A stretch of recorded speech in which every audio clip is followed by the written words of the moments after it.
Megastar చిరంజీవిది 47 సంవత్సరాల చైత్రయాత్ర.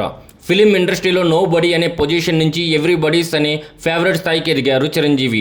Cameo పాత్రలో తొలక్కుమన్నా, విలన్గా చెలరేకపోయినా, హీరోగా బాక్సాఫీస్ రికార్డులు బద్దలుగొట్టిన మెగాస్టార్కే సాధ్యం అనే రేంజ్లో ఎదిగారు చిరంజీవి. చిరంజీవిని మొదట డైనమిక్ హీరో అన్నారు, సుప్రీం హీరో అన్నారు, మెగాస్టార్ అన్నారు, బాక్సాఫీస్కి ఘరానా మొగుడు అన్నారు ప్రేక్షకులు.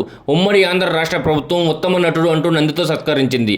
కేంద్ర ప్రభుత్వం ప్రతిష్టాత్మకమైన పద్మభూషణ్, పద్మవిభూషణ్ అవార్డులు చిరంజీవికి బహూకరించింది. చిరంజీవికి ప్రేక్షకుల అభిమానం, ఆశీస్సులు అందుకోవడమే కాదు, బాక్సాఫీస్కి కోట్లాది రూపాయలు వసూలు కట్టబెట్టడమే కాదు, సమాజానికి తిరిగి ఇవ్వటం కూడా తెలుసు.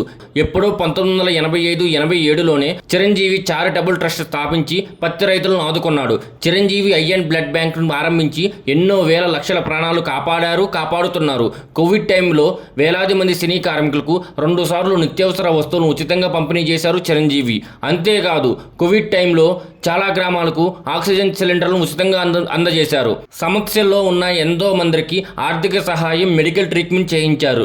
తెలిసినవి కొన్ని అయితే తెలియకుండా ఎన్నో గుప్తదానాలు చేస్తూ ఉంటారు. సినిమా పరిశ్రమకు ఎటువంటి కష్టం వచ్చినా ఓ పెద్దగా ముందుండే వ్యక్తి చిరంజీవి. తన స్థాయిని పట్టించుకోకుండా, ఏ భేషజాలు పోకుండా నలుగురికి తోడుగా నిలబడే వ్యక్తి గొప్ప మనిషి చిరంజీవి. రాజకీయాలుగా దూరంగా ఉంటున్న అన్ని పార్టీలను సమానంగా ఆదరించే, గౌరవించే వ్యక్తి చిరంజీవి.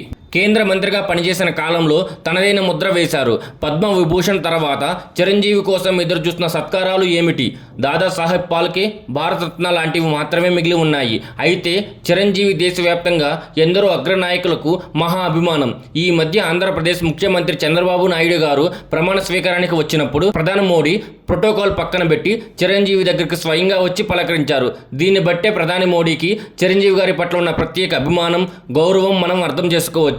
చిరంజీవి చేసిన సేవా కార్యక్రమాలు, ఆయన అజాతశత్రుత్వ లక్షణాలు, ఆయన సాధించిన శిఖరాగ్ర విజయాలు దృష్టిలో ఉంచుకొని వచ్చే టర్మ్కి రాష్ట్రపతి పదవికి నామినేట్ చేస్తే బాగుంటుందని పలువురు రాజకీయవేత్తలు, కోట్లాది మందిల ప్రజల అభిప్రాయం. తరతరాలుగా మెగాస్టార్ని అభిమానిస్తున్న జనాభిమేనసైన ఆకాంక్ష.